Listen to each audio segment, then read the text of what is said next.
The Biophilic Leadership Summit is the only multi-day conference entirely dedicated to biophilic projects, principles, and research, bringing together the top industry leaders in an intimate, natural setting to network, build partnerships, and learn from each other. This year's summit will explore biophilic placemaking and how we can use biophilic principles to promote health, happiness, and vitality in public spaces. In addition to fascinating presentations, delicious farm-to-table meals at Serenbe, and cocktails, this year's summit will feature a selection of biophilic experiences like forest bathing, bird watching, and more. So join us in Serenbe for the 6th Annual Biophilic Leadership Summit from March 24th to March 26th, 2024. Learn more about the summit and register today at biophilic.summit.com. That's biophilic.summit.com. We hope to see you there. Hi, I'm Monica Olson. And I'm Jennifer Walsh. And you're listening to the Biophilic Solutions Podcast, where every other week we sit down with experts and thought leaders across industries in order to explore the innate connection between humans and nature and why we need nature to thrive. We truly believe that in order to tackle the global environmental problems we're facing, we as humans must reconnect to the natural world and come to a better understanding of how we fit in and how we are so interconnected. So in every episode, we'll interview new guests that help us uncover and highlight nature-based solutions to get us on a path to greater health, tackling climate change, and ultimately getting outside and connecting with nature. So let's get to today's episode. Hey, Jennifer. Hey, Monica. So Jen, we obviously talk all the time about nature, why it's good for us, why we should all spend time in nature, and why we should protect it. So many of our guests are deeply involved in the environmental movement, whether they're designing parks, thinking about how to expand access to green space, or working directly on preservation projects. But one thing that we have never really gotten into is the history of public land in the United States. Basically, where did these ideas of creating parks come from in the first place? Yes, I think in our current climate, truly no pun intended, it's very easy to see everything in the context of climate change. However, the origins of the American environmental movement started with different issues in mind. First, people literally started noticing that we were cutting down forests faster than we could replenish those natural resources. And second, the publication of works like George Marsh's Man and Nature caused so many people to stop and think about the healing benefits of nature. Exactly. So our guest today is Jeffrey Ryan, author of This Land Was Saved for You and Me, How Gifford Pinchot, Frederick Law Olmsted, and a band of foresters saved America's public lands. You know, we really couldn't have asked for a better guest to help us navigate this fascinating portion of American history. And he really has such a great way of bringing these historical figures to life and seeing all the connections that their work has to the modern environmental movement and, of course, to biophilia. Yes. So in this interview, Jeffrey also shares some of his own background with us. He is a lifelong outdoorsman, an avid hiker who's also written several books about the history of public land in the U.S. and about his own travels along the Appalachian Trail. We love talking to Jeffrey, so let's get into the interview. Jeffrey, we're so excited that you've joined us today on Biophilic Solutions. I'm absolutely loving the book. I really enjoyed it. The two of us are loving the book. Yeah. And so I can't wait to dig into it. But before we get into the book, I wanted to sort of hear a little bit about your background and your love of outdoors and how this came out of you, because it's a wonderful, wonderful story. Thank you. Yeah, it's a pretty wild story. My parents were always really interested in outdoor pursuits, so it got imbued in me at a very young age. Fortunately, grew up on the coast of Maine, and my parents had a family boat.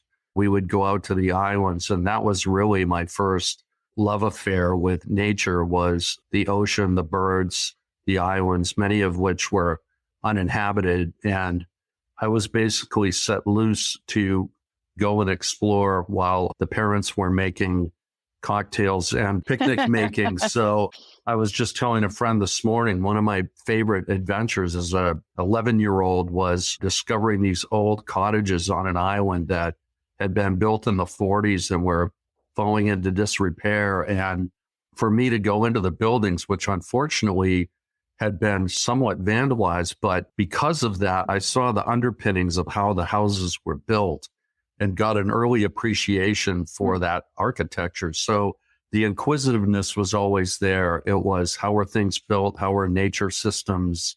Why is lichen growing here? Why are ferns here, that sort of thing. And then also very fortunately had a nature preserve behind the house I grew up in. So those woods became my stomping grounds as well. And all seasons, as kids, we'd get off the school bus and go snowshoeing back there.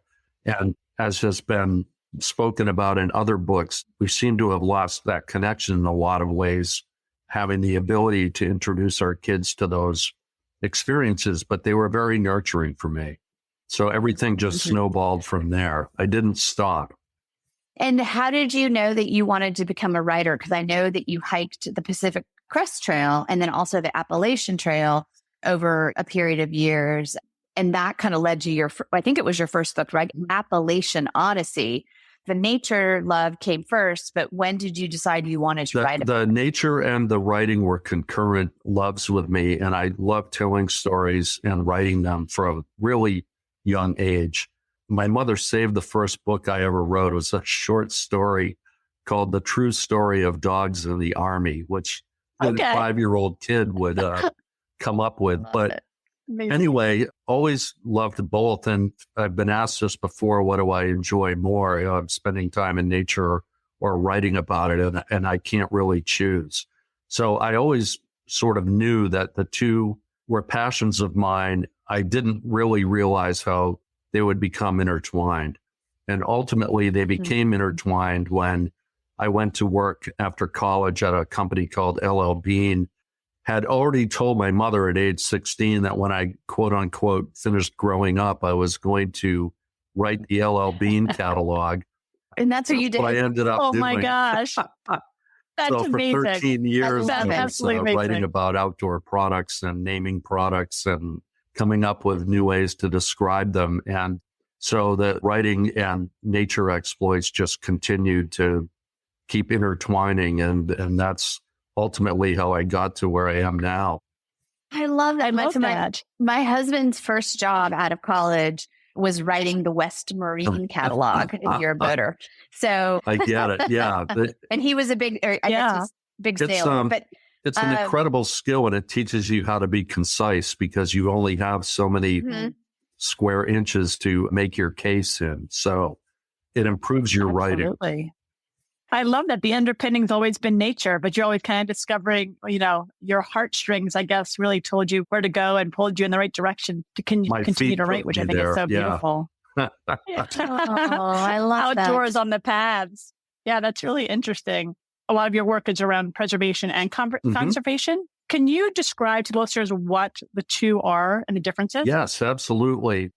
In a nutshell, what we got to pretty relatively early on in our country's history is this idea that the resources were inexhaustible. And particularly we saw it in things like bison and passenger pigeons, but we also, most apparently to a lot of people, saw it in forestry. And it basically started in New England and started working its way west as the cutting down of the trees literally built the country. But at the same time, there were no management practices around maintaining the resource. So in the minds of many people, it was trees as far as the eye can see, so let's just keep going. And in 1864, a fellow named George Perkins Marsh from Vermont wrote a book called Man and Nature, and he was one of the first ones to look around and see the evidence of forest destruction, particularly as it related to soil runoff, ruining of fisheries, floods and famines, and other things. And the book was incredibly influential. And basically, he started raising the issue of sustainability, which is conservation. At the same time, there were other people who began advocating for natural places just for their own sake, for the betterment of our spirit. Frederick Law Olmsted was one of the first and even constructed Central Park as a way to put nature in the realm of the urban environment. He felt that people in an urban environment needed nature, and one way was to show that he could build this big park in the middle of Manhattan, which at the time was nowhere near what it is now, but he saw the need for it. And also, when he went out west and saw Yosemite, it became integral to the establishment of that park. it was also as a preservation thing, that this is a resource that everyone should be able to enjoy, and it should remain as untouched as possible. So you had these two competing ideas, and they really started galvanizing. There were really people pulled in either direction. You tended to be labeled as either a conservationist or a preservationist. And the seeds were sown for a battle that would take place in the early 1900s, a very public battle over a public land that was putting you on one side or the other. And so that's been the way that things were up until recent history, and things are starting to change where you don't have to be either or anymore. You can just be a person who believes in the sanctity of nature, but also realizes that there's room and need for forests to be managed, for resources to be managed. We can coexist in those realms. It's a relatively new concept, and it took a lot to get us there. Well, and so that takes us to this book, This Land Was Saved for You and Me, which is a wonderful history of the Forestry Service, of how the concepts came to be, and to your point, the disparate opinions, right? So tell us a little bit about the pioneers. Olmsted was one of them. I think, probably people know Olmsted best for New York City Central Park, although they've done a huge linear park here in Atlanta, all over the country. Olmsted was very, very busy. But I think it was sort of early on, you kind of start with a scene of Olmsted managing a mine in Mariposa, which is near Yosemite. And that kind of blew my mind that Olmsted had this really strange background and the different things that he had done. Can you tell us a little bit about that? Because it made me, my next book may need to be like an Olmsted history, because it really piqued my interest. And then you also give Olmsted really the credit with a lot of these concepts, although there's different stories about how the national parks came to be. But let's start with Olmsted and tell us a little bit about, because I think he's the pivotal guy, right? I love Flo. And actually, it's funny because I had known a little bit about Gifford Pinchot, who Olmsted passed the baton to, but I had no idea that he was as influential as he was. So when I was writing the book, I ended up going back in time and finding out that one of the things I really love about Olmsted is he had such a varied career. He didn't just start as a landscape architect. Everything that he did in his youth, even his pitfalls, had a direct bearing on his becoming what he became. And some of it was happenstance, and a lot of it was just this sort of following a path of things that interested him that ultimately led to where he got to, which obviously pulls my heartstrings a little bit because I've had somewhat of the same experience. But Olmsted basically started out with the idea of becoming a successful fruit farmer, selling his wares to New York City. And that sort of went by the by when he realized that A, it wasn't quite as lucrative as he thought, and B, his neighbor, the publisher, Mr. Putnam, said, "Boy, you're a gifted writer. You should come work for my new magazine, which I'm starting to go up against Harper's." And so he did have a knack for writing and became a correspondent of sorts, and actually went to deep into the American South pre-Civil War and sending home his exposés, or an early Charles Kuralt, if you will, talking about a life on the American road in the Deep South from a Northerner's perspective. So he developed quite a following, but he had also traveled to Europe where he saw his first public park. And he realized that public parks were necessary. And he started his own publishing venture to take advantage of his own writing interests, and that went belly up. And he was sitting there completely distraught, wondering what he was going to do next, when an acquaintance of his walked into this inn where Olmsted was licking his wounds and drinking tea, and said, "Hey, I was just thinking about you. I'm paraphrasing, but there's a job to become superintendent of this park in New York City. You ought to apply for the job." So literally that night, Olmsted got on a ferry from Long Island, went into New York and got the job, and became the supervisor of Central Park. We all know how that ended, but as he was supervising it, he became disillusioned with the guy who was running the financial side of it and ended up quitting and using the Civil War effort as his excuse. He gets a job in procuring equipment for the war effort and needs to raise money to pay back his father and his creditors. He's way in the hole and gets the offer to run a mine in California for 10 grand a year, which is unheard of money back then, and figured, why not? I'll take it. So he goes out there, and by being there, gets the opportunity to develop and submit the first plan for Yosemite, which was given to the state of California in an act signed by Abraham Lincoln himself in 1864. So Olmsted looked at this vast holding of land, and I swear to God, this is a true story as far as I can tell. At one point during this exercise, he turned to one of his cohorts and said, someday 3 million people a year will visit this place. This is in 1865, he's saying this. And he says, we need to devise the park and construct the road system so that when people come, they are not trampling the resource, they're viewing it in its proper context and gaining the benefit of being in nature, which to me was just, it's unbelievable. So, yeah. Well, he was so forward thinking. And he even, I believe, mentioned, we should have certain turnouts at the top. If anybody listening has been to Yosemite, and we took our kids like 2 or 3 years ago to the giant sequoias and everything, and where you're going to park your car and or wherever your buggy at the time, and, take in the views. So that's so prescient for him to have thought that through, that this was going to be a major destination. Yeah. And also his writing is so rich with the benefits of being in nature for all of us at a time when we don't really think people were concerned with that. But particularly in New York, he mentioned we need to have a place for everybody to go and sit under trees and gain the benefit of contemplation and solitude.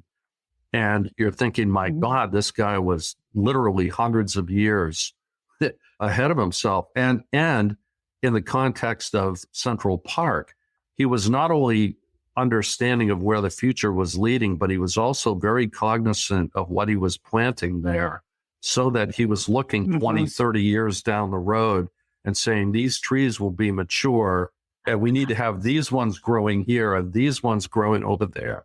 And when he was constructing Central Park along with Calvert Vaux, he turned to Vaux and said, someday, he's looking around, he says, someday there will be giant buildings encircling this park. And he's saying this in 1858, when the highest buildings around him were 1.5 stories high. So he had it, and he had it from the beginning. So that's all really cool. And then the other thing I'll mention about him that I find fascinating is his involvement in the Chicago World's Fair of 1892-93 was when it opened. But when he was designing that, he was adamant about the fact that they would have this island where people could go with small boats provided by the fair. So you had literally tens of thousands of people walking this area. And he says, we need to have this place for people to gain solitude in the middle of all this hubbub so that they can really understand what it is that they're experiencing. And what was really funny about that was Teddy Roosevelt wanted his Boone and Crockett Club to have an exhibition on that island. And Olmsted said no. But the Japanese, the country of Japan, asked if they could build this diminutive Kyoto, low-slung Kyoto type building there. And he said, it fits with the environment, so I'll let you have that. And so they built that. And Louis Sullivan took his young architecture students out to see the structure and the island. And one of his students was Frank Lloyd Wright. So Frank Lloyd Wright saw this structure, which, all of a sudden, Frank Lloyd Wright's entire architectural being and wherewithal was informed by this structure that was very simply designed and informed his whole architecture bent. So that's one of the things I just am blown away by.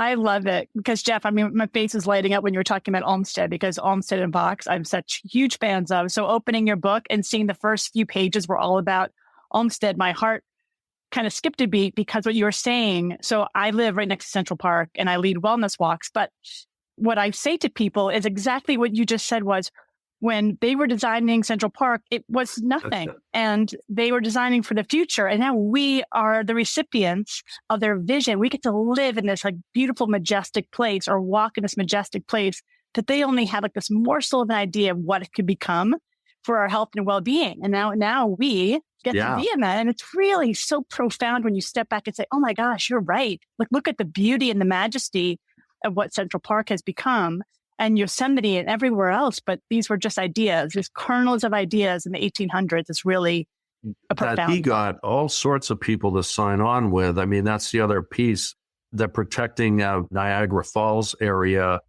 All the people who signed on to that, Walt Whitman and Thomas Carlyle, and all these people signed this 300, 400, 500 names on this one page they took out in the New York Times saying, we need to get this done. And he was able to galvanize these people around his ideas, and disparate people from disparate walks of life. That's really inspiring. It gives us hope going forward for a number of conversations that I think are important. I have a quick question, but maybe this is off topic, but I feel like so many of these really incredible people in your book, it all happened like in the same time frame in the 1800s. Why do you think that is? It was like the 1860s to like 1890s. It feels like so much happened in terms of forestry and understanding how do we protect versus how do we take away from. So why do you think that was all at the same time? Part of it was a growing consciousness, and that's one of the things I really wanted to mention. So thank you for bringing it up, is that it was a movement that was led by these very dynamic figures, but the seeds were sown decades before. And there were people like a guy named Franklin Benjamin Huff in upstate New York who went to medical school and gave up his practice because he read Man and Nature. And this is in the 1870s, and said, my calling is to protect trees and inventory trees, and traveled around the United States, basically taking inventory of what was growing where, and created a 600-page report for Congress on these are our existing forests, and this is why we need to continue to protect them. So there were people like him, but then there were also real impacts on the ground. And I talked about this too, is that there were real negative impacts of particularly clear-cut forestry, where cities were flooding. Pittsburgh had a horrendous flood at the turn of the century in the 1900s. The tourism business in the White Mountains was suffering because people would climb the mountains to look at the view and see devastated forests as a result. And there were mills that got flooded out, fabric mills that were in New Hampshire, and put 3,000 people out of work overnight. So you had these incidences happening, and the growing realization that something needed to be done. And it took many, many, many false starts of presenting the idea and getting pushed back. And it just finally culminated in a groundswell that pushed everything over the top. But I think that there was just a growing realization in the Adirondacks. They were adamant about not letting any forestry take place. They wanted it to be forever wild. Because of the devastation they had seen, they felt that even practiced sustainable forestry was something they didn't even want to hear about. In their mind, they'd quote unquote seen forestry and goodbye, thank you very much. We'll take it from here. So it's really interesting how all of that started coming together from a variety of different viewpoints. Well, the other interesting thing is, and I think it was Olmsted again, right? He was called on to do Vanderbilt's Biltmore, right? Which is just, I'm based in Atlanta, so just north of us in Asheville. So tell that story is interesting too, because he sort of incubated a kid who became maybe one of the first head of the forestry the first, right? But there was no forestry school in the country. No. So that's the other thing. Tell us a little bit about how that whole thing happened, Because then you did have a number of men coming out of like the Yale Forestry School and other places that ended up leading the country. But tell us a little bit about Vanderbilt, what he wanted, because there was a forest there, or there is a forest there, and then how that whole together. Well, Vanderbilt accumulated all that land. There was an enormous amount of property, and a lot of it had been clear cut. So he was distraught about that. And Olmsted was his landscape architect. And this was all happening at the same time that Olmsted was also designing the Chicago World's Fair.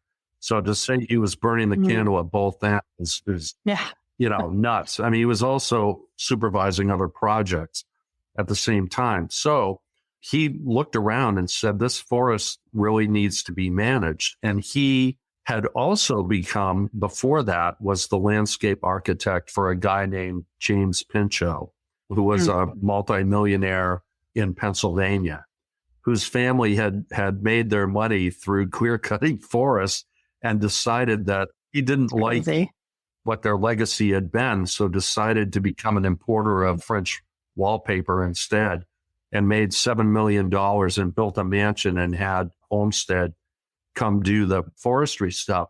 But what was really cool about that is James Pinchot had also read Man and Nature, which was the most influential book in his life. And part of it was when Marsh was saying, we need to restore forests. This is in 1864 again. We need to restore forests, and we have it within us to do it. And when Pinchot read this, he said, my God, my son needs to become a forester, even though there was no such thing. That's right. And so he sent his child, Gifford, to Yale, where he regaled his friends there with the story of how he was going to become a forester, which they all scratched their heads and didn't know what he was talking about. After graduation, his father and mother sent him to France and Germany to study forestry as it existed there and had existed, and came back with these ideas and announced to the world that I'm here to become America's forester. And no one listened to him, basically. He couldn't get any work.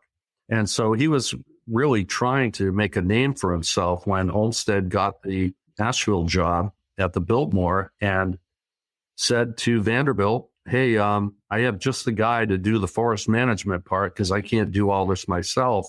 Why don't you hire this youngster, Gifford Pinchot? And so that was his first chance to prove the efficacy of forestry as a profession and to show that there was a way to make money from forestry while retaining and maintaining the resource.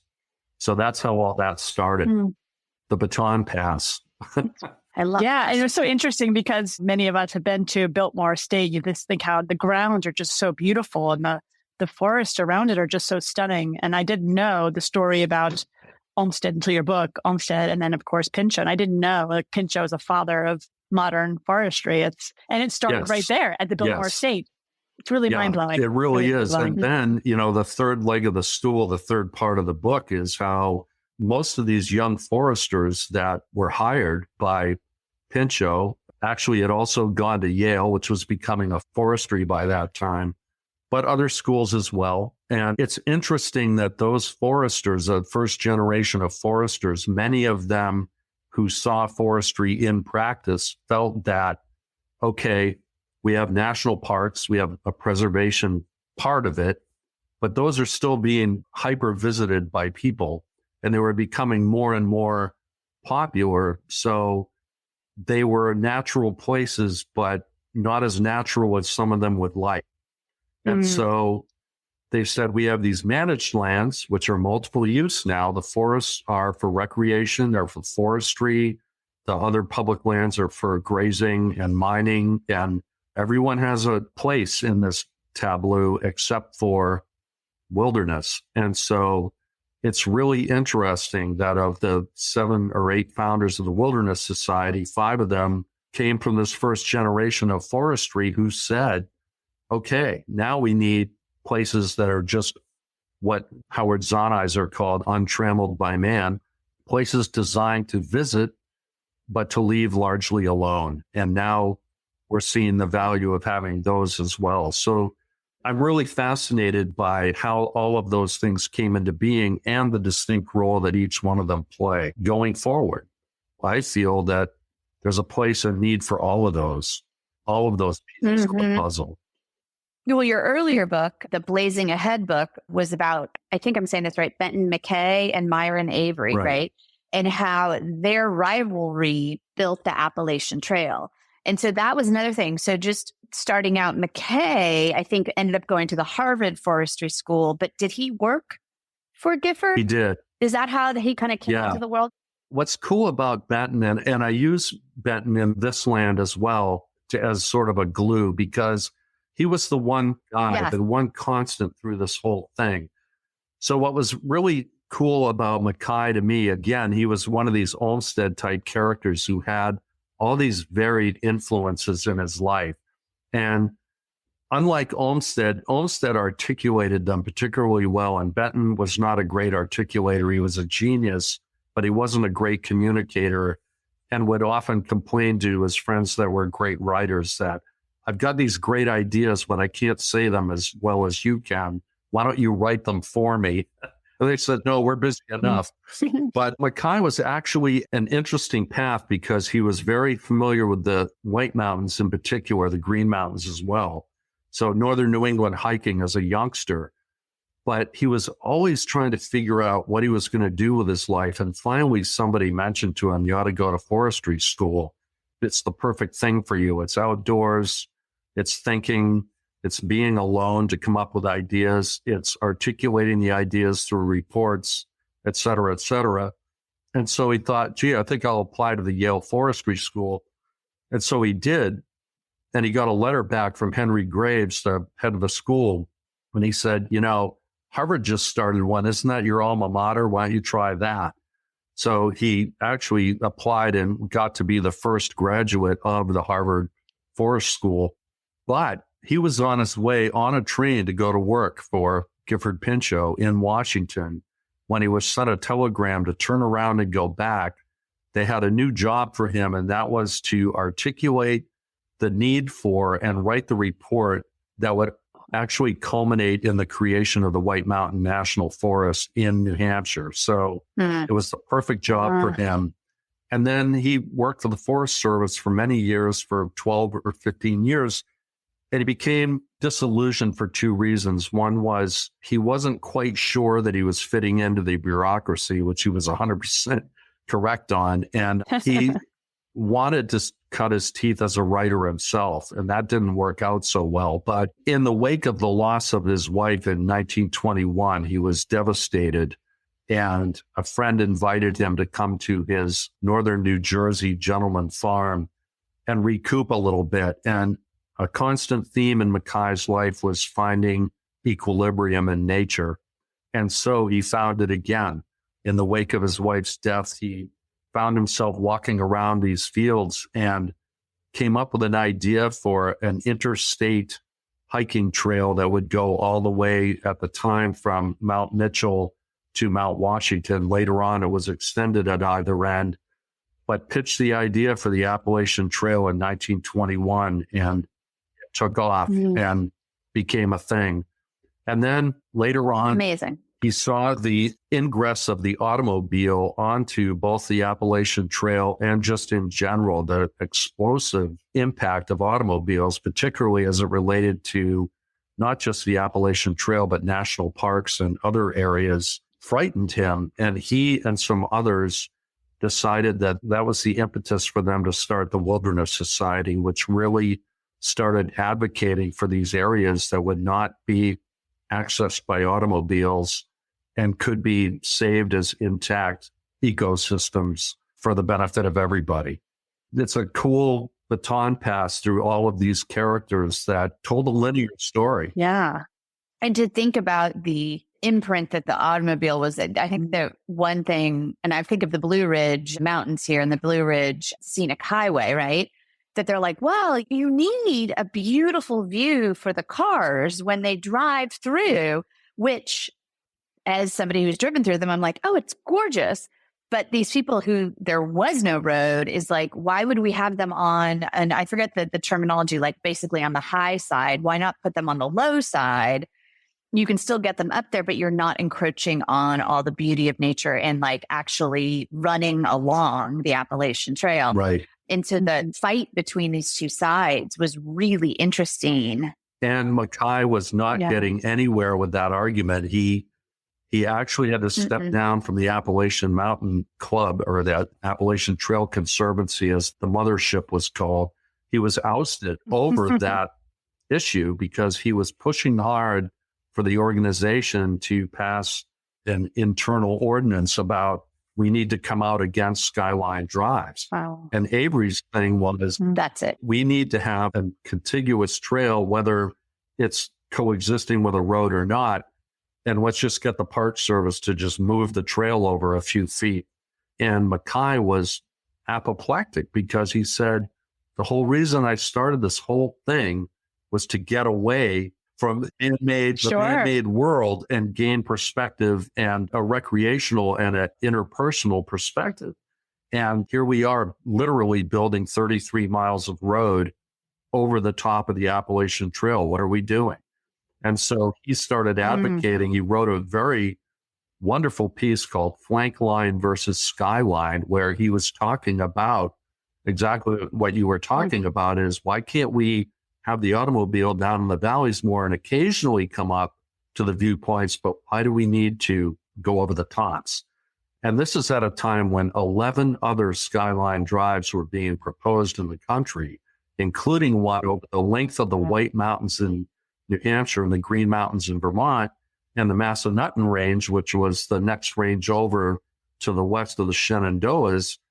And the proliferation of the automobile, it was like the adoption of the iPod or iPad or iPhone. It went from 10% car ownership to 80% families owning a car in something absurd, 30 years, 20 years. Yeah, incredible. And so we don't think about that much today, but that had a huge impact on the landscape, psychologically and in real life. When you were writing this, Jeff, were you constantly surprised, or were you expecting these stories? Or, I mean, because this book is really, I think Monica and we both finished at the same time. Said, oh my gosh, it's just so good, because each person had such an interesting story. So were you surprised by what you were finding when you were researching? I was. And it's funny because you think you know some things, and you do know some things. And of course, I picked up dribs and drabs along the way researching other projects. But when I started this whole thing, what I was trying to do is finding your roots of the conservation story. And I realized that the intertwining was so intense that there was really no way. I'd like to think I hit the right tone with the right number of people, because if you go any deeper, the roots start getting too complex. But I had this aha moment. It was really funny. A really quick story about this. I have a dear friend, David, who's an avid reader, and I was really wrapped up in this book totally. And I went over to visit him because he has an office with a big whiteboard, one whole wall. And I said, I need to use your whiteboard. He said, go ahead. I'm in meetings all the time. You can just do the whiteboard thing. And he came out and he said, I just read this book about Rudyard Kipling. You really need to read it. And I said, I can't. I'm on complete overload. I cannot take Rudyard Kipling on in addition to, And so he said, it's a quick read.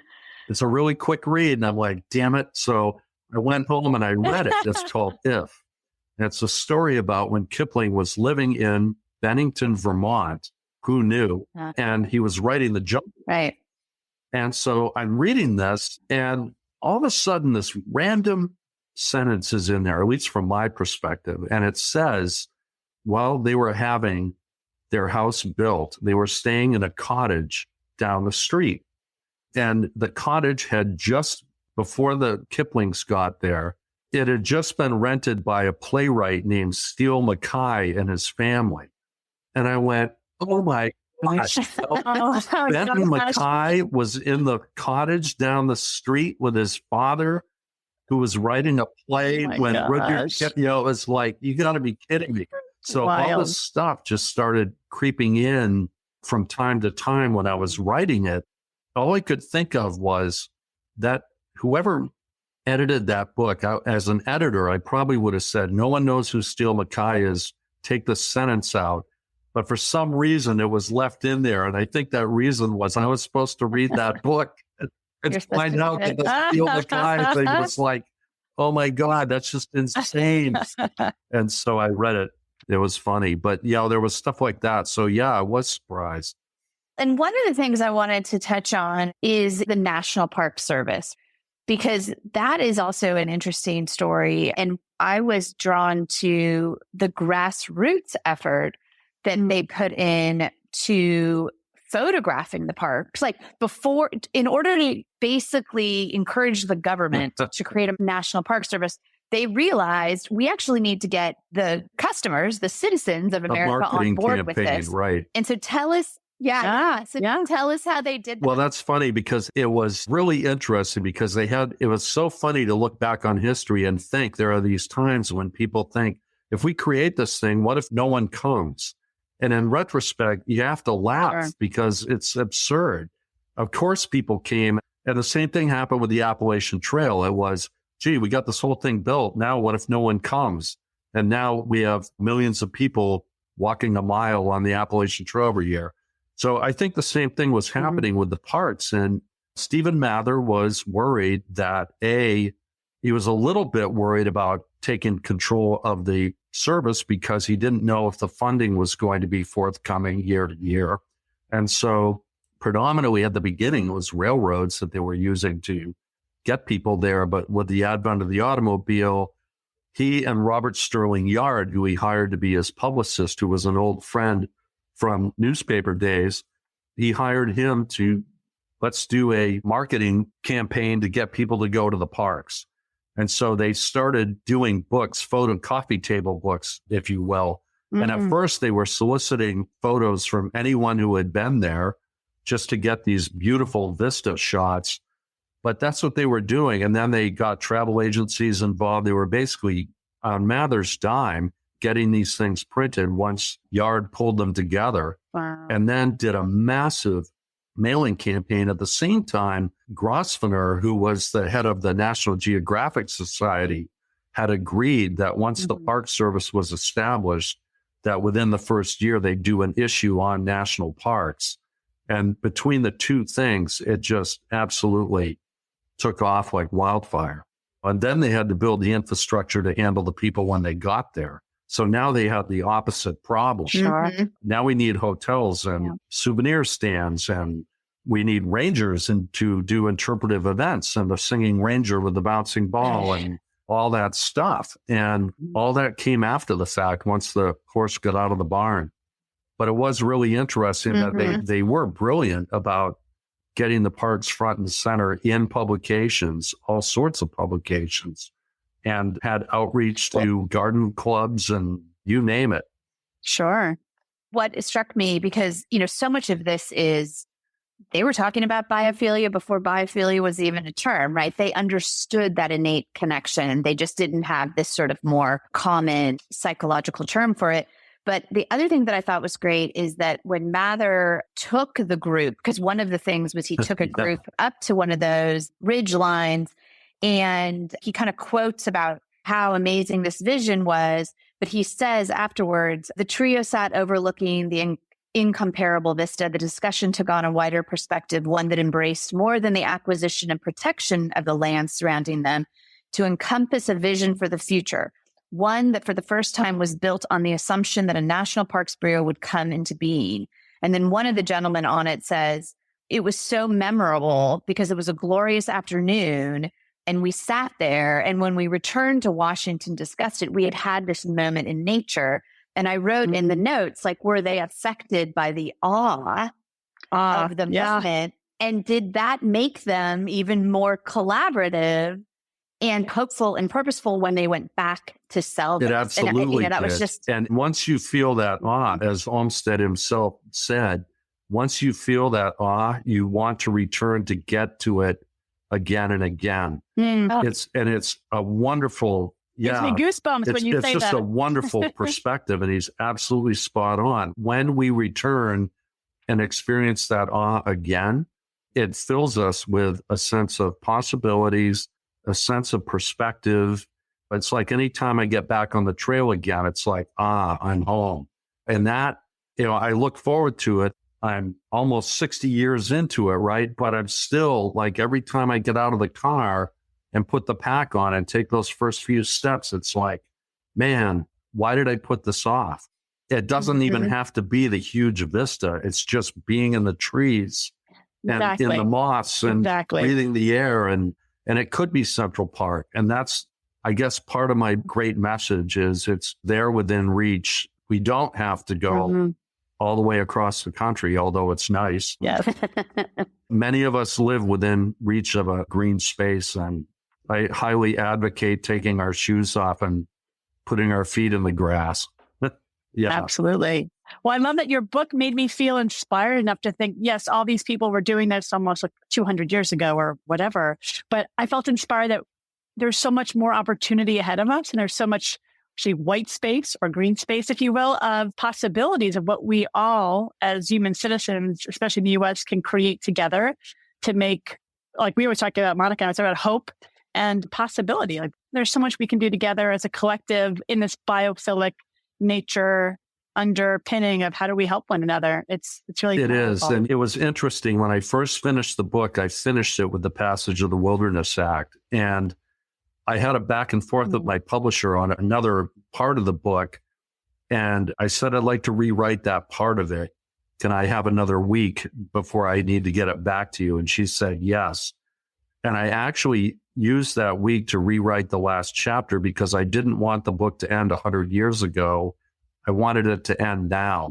And so I wrote that last chapter. And what it's about is just that, is the intersection of conservation and preservation, and the fact that this doesn't stop in 1964, that there are some really cool things going on now. And I called out the Northeast Wilderness Trust because what they're doing is so profound and awesome, is that they've, to date, I think, been able to put 65,000 acres of land in New York and New England back into play because they're collaborative with the forestry movement and say, look, what if we had a situation where instead of building steel beams overseas somewhere, we harvested mature trees that were mature enough so that we have mature trees in their shadow.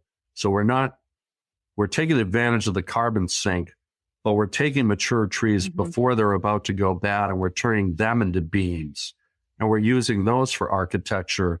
Now we have locally sourced wood going to work for us, not being trucked across the world or forged with a huge amount of energy expense. What if we did that, but also in the same tract of land, we're rewilding forests that have been cut, or protecting parts of the forest that just should be forever wild? Can we do that together? And that's what they've been doing, is joining hands and finding common ground. And I think it's so amazing and hopeful, and also has a lesson in there about working together, working collaboratively, even if at the face of it, it looks like we have nothing in common or we're working at opposite ends. So again, I think there was a reason I got the mailing from them about 2 weeks before my book was due. And I said, oh my God, this is it. You know? So yeah, I just felt like I was ready for that message to resonate. Yeah. And I do think that your book tells the story of this handoff that keeps happening. And so now it's our turn. And so sort of, what are we going to do? And I thought that was a great way to end it. Thank you. And a great way to end our conversation, perhaps. Thank you.